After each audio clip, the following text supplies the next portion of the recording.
Hello and welcome back to The Breakdown. My name is Amanja Fazil. Please endeavor to subscribe and like the video and share the video with your friends.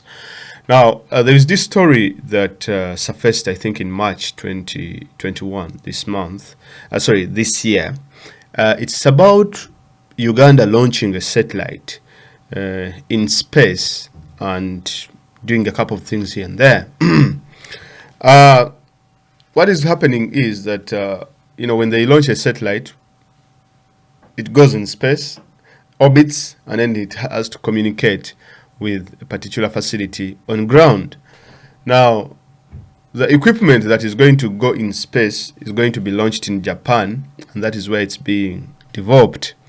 But the equipment that is needed, the satellite dishes that are needed to handle the particular communication between the satellites in space as well as the satellites on ground, that equipment it has to be made or has to be constructed in Uganda. But I will get to that later, and that has to deal with Amin. But this is what is interesting about this particular story. They said that Uganda to join the list of African countries to have launched satellites. Now, Uganda is venturing into space technology. Uganda venturing into space technology could see the country launch its first satellite in 2022, joining the growing list of African countries like Algeria, Angola, Egypt, Ethiopia, Ghana, Kenya, Morocco, Nigeria, Rwanda, South Africa, and Sudan to have launched satellites. Launching the satellite in 2022 was first confirmed by Dr. Eliud Tumwesige, the Minister of Science and Technology. The idea to venture into satellite technology began after Museveni pushed for space technology research with Russia after meeting with delegates from the Russia-Uganda Intergovernmental Commission on Economic, Science and Technical Cooperation in 2019. The idea is coming into life gradually after major step forward with the cabinet approving funding to build a ground space station. According to some online sources, the station is located at Mpoma facility, which will serve as the operations and communications center for satellites launched by the government. The station is reported to already have two antennas that are associated with Intelsat's the Atlantic Ocean and the Indian Ocean satellites. Message says, Mpoma facility was chosen because it already had some infrastructure that the country has been using for international telecommunication satellites. Therefore, this would minimize the costs of having to develop a new structure, while on the other hand, the government is committing $2 million to improve the structure. Now, the reason as to why they go on the article, but then they list the importance of having a satellite, because some of you might be asking, why do we need a satellite? Now, Ministry of ICT said that the station will help in developing Uganda's space capabilities in a well-coordinated and harmonized manner, projecting benefits such as increased evidence-based technology, information for planning and decision-making, improved space science and technology infrastructure to support research for the industrial development of the country, improved defense and security, increased private sector investment in space science, technology, research and innovation, increase in public servants' human resources to facilitate the development of space technology in Uganda. There is no exact time frame for the launch, but we know it will be in 2022 if all goes as planned. Now, this is quite interesting, but when you look at the countries that have launched these satellites, I mean, Rwanda, of course, Kenya is good, and these other countries, I don't think they have highly benefited from this satellite. But anyway, the most important part of this story is the fact that they mention that they are going to use the existing ground satellite facilities that is in Mpoma satellite station. Now, this brings me to Idi Amin. Now, Idi Amin is the first person to have seen this. Whereas Museveni has been abusing Amin, calling him a donkey, calling him an idiot, stupid, and all these kind of insults, it is quite fascinating that Amin, even as people say that he never went to school, they even call him a buffoon, and all this kind of stuff. He had already seen this, 40 years ago? And the video you see there, That's from Reuters. He had gone to launch another satellite station in West Nile. So we had a satellite station in Mpoma, that's in Mukono district, that is in southern part of Uganda. Then he also launched, you see those satellites in the background? He also launched a satellite station in Arua. And that's him. And those satellite stations they launched in Arua, the people of Arua were able to receive or to watch television stations, global television stations, literally for free. And let me tell you one thing. If Hamini had not built the Mpoma satellite station in 1977 and these other stations, what would have happened was that we would have been relying on the Kenyan satellite station to this day. If Amin didn't do that, we would be relying on the Kenyan one. That's what is happening. But look here, bro. 45 years later down the road, a person who claims to have started whatever, who claims to have started and acted in Shakespeare, is it Shakespeare? No, he acted as Julius Caesar. He says, oh, I went to the schools he went to Museveni, his schools. Some of them have even collapsed. And then he went to Untare and he performed in Shakespeare. He says he's very intelligent. He says he's very philosophical. And then he went to University of Dar es Salaam, where up to this day we haven't seen his dissertation. But they say he went to school and he claims to be one of the most intelligent people in the country. No one is more intelligent than him. It has taken him 40 years to figure out that Uganda needs a satellite station. Never lasted more than 10 years. He came into power in 1971. By 1977, Uganda had already launched 2 satellite ground stations, one in Mpoma and the other one in Arua. The people of Arua can tell you, I don't know if any of them are watching, but they were able to watch television stations. They were able to watch TV. They were able to do all sorts of things with surely, with all the challenges Idi Amin had, surely in development matters, this gentleman was a man of action. If you look at it, I will come and compare and contrast Uganda Airlines and under Amin and Uganda Airlines under Museveni. We compare and contrast coffee under Amin, coffee under Museveni. Maybe this is what we need to start doing, because this is what Museveni has done for all the 36 years in power. Number one, you have to look for a scapegoat. Number two, you have to make sure that you get to blame the problems of Uganda on some other president who is not you. That is why 1, 2, 3 things, Amin. I was watching a documentary on Netflix. It's called, I think, How to Be a Dictator or something like that. But my brother, gentleman, our elder known as Milton Arimadi, is one of the people who has been interviewed quite some number of times about Ugandan leaders and all this kind of stuff. And he, of course, took part in that particular documentary. But what is interesting, I reached out to Milton and I asked him on his Facebook page when he was making some clarifications about the documentary. So I asked Milton, why is it that in Africa, if you mention dictators in Africa, the first person that everyone looks for is Idi Amin? And I was like, there are worse dictators in Africa that committed a lot of atrocities, a lot of more murders than Amin that are not even talked about. Who were even, Amin was not stupid. Literally, he was not. If you are looking for leaders in Africa who have been stupid and crazy, I can give you a list. Francisco Macias Ngema, that one was literally crazy. He could even take local drugs and all that kind of stuff. He was mad, literally mentally disabled. Francisco of Equatorial Guinea is never spoken about. There's people like Haile Mariam Mengistu of Ethiopia. That guy was the worst. He killed literally, 700,000 people through famine. Mengistu.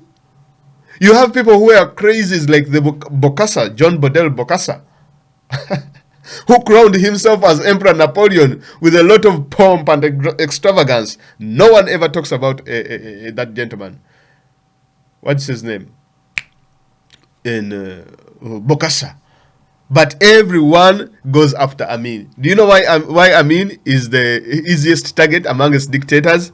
It is because that the Museveni, who is now the worst dictator than Amin, has crafted this kind of. That's why I tell people that PR is very important. He has crafted this kind of narrative in all the entire world to write about all these things about Amin, to write about stuff about Amin, and to demonize him, to make him as the worst. Now, things are going to change from now on. We are going to start comparing Museveni and compare Amin as well. Even Museveni, after admitting that they committed murders in order to make the governments that were there at the time to make it look like they were the ones killing people. They have admitted doing this in his book Mustard Seed. This gentleman known as Matayo Charigoza was the head of he was the head of one of the groups of charlatans and thugs who would go club people to death and then blame it on the government the next day. Museveni never gave Amin a chance. He says the day Amin took power, Museveni went to the bush. 3 things as to why he hated him. Number 1, his religion. Number 2, Amin, to be honest, was more wiser than Museveni. Amin was more intelligent than Museveni. Trust me. Number 3, Museveni knew that Amin was going to be successful, so you had to destabilize his government. And look here, let me ask you, ladies and gentlemen. The dictators in post-colonial Africa, most of them, of course, they went into a fighting mode whenever their governments were being attacked by rebels. In the current day in Uganda, we have no rebels. The only rebels that we are having are we the people who literally come out and sit and disagree on such particular policies and disagree on this and this and that. Next day, you end up dead. You end up killed. We are literally looked at as rebels. Now, for Amin, these people, Obote was looking to overthrow him. Museveni, so many groups were fighting him.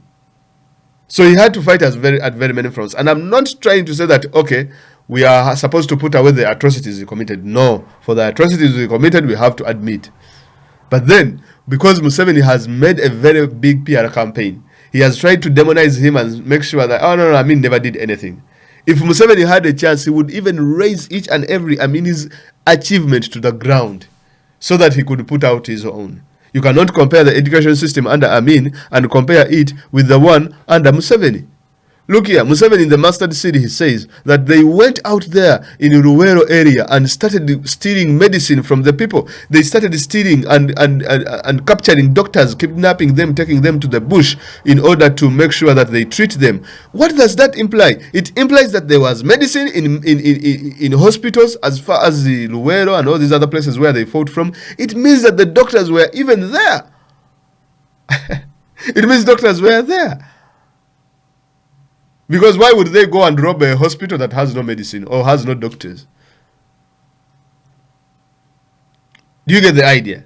Because that's his own admittance. So, the fact that Amin had launched these satellite stations, I mean, these are things that I never grew up in Amin's reign or in Amin's regime, but at least there are things that we can still see today. Amin is the only leader in Africa, amongst all dictators, one of the only leaders, one of the few who left power without a single penny, who never stole from the government coffers, who had no offshore accounts. If we speak about offshore accounts, look at Mobutu. Like, he stole almost 70% of the country's wealth. If you go to Malawi and look at Banda, these guys die billionaires. I mean, he had no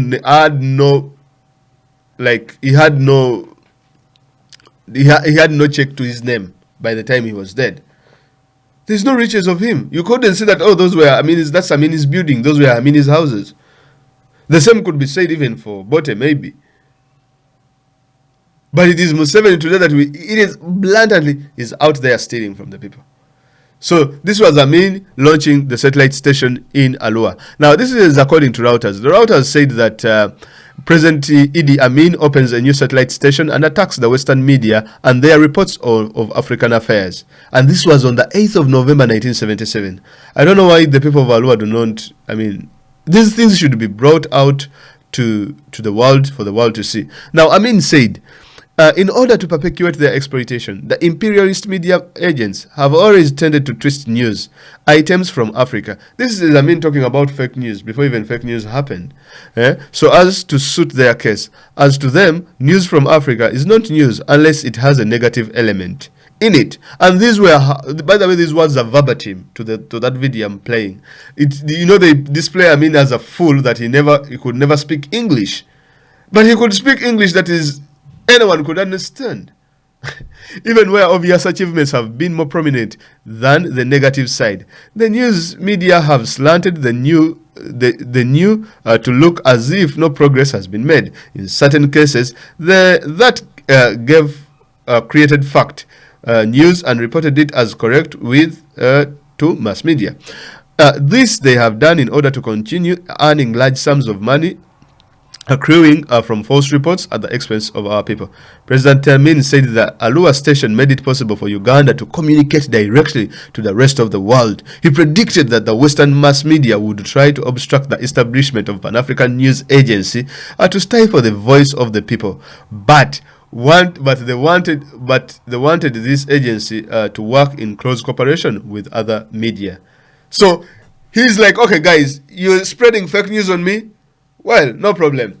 I'm gonna put some out there. I'm gonna work it on my own. Hey, get me new satellites. I want them in Alua. I want another one in Mpoma. We want to directly transmit news all over the world about Uganda and all this kind of stuff. And then we want also to get their channels and people can watch here in Alua and all these other parts of Uganda. So Idi Amin has called for the establishment of Pan-African News Agency. Museveni is literally stealing Amin's ideas now, I've realized. Because if you look at Uganda Airlines, if you go look at the coffee thing, all this kind of stuff, Museveni is stealing Amin's ideas because he sees that he is on the pedestal, number one. The fact that no other leader in Uganda, whereas Amin has been brutal, but most people, even they always speak about, like, not so many people will come out and say there was a lot of corruption in Amin's regime. Well, they might say that. But then you have people saying that, okay, Amin was brutal on this one side. But look at this. For a person who never went to university, he managed to put out a satellite station. Who could do that in 1977? Who could do that? None.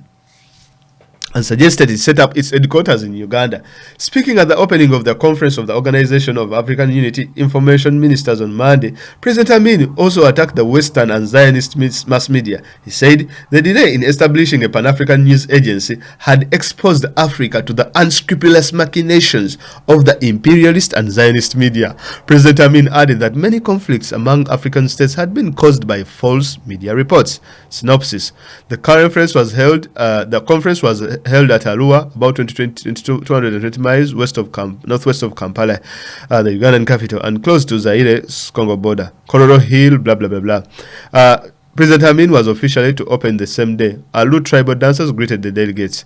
Among the delegates, the President Amin was greeted by Assistant General Secretary of the Organization of African Unity, Mr. Peter Onu, the Alua station supervised by the United States. This is really interesting. But I mean, leave it, okay, fine.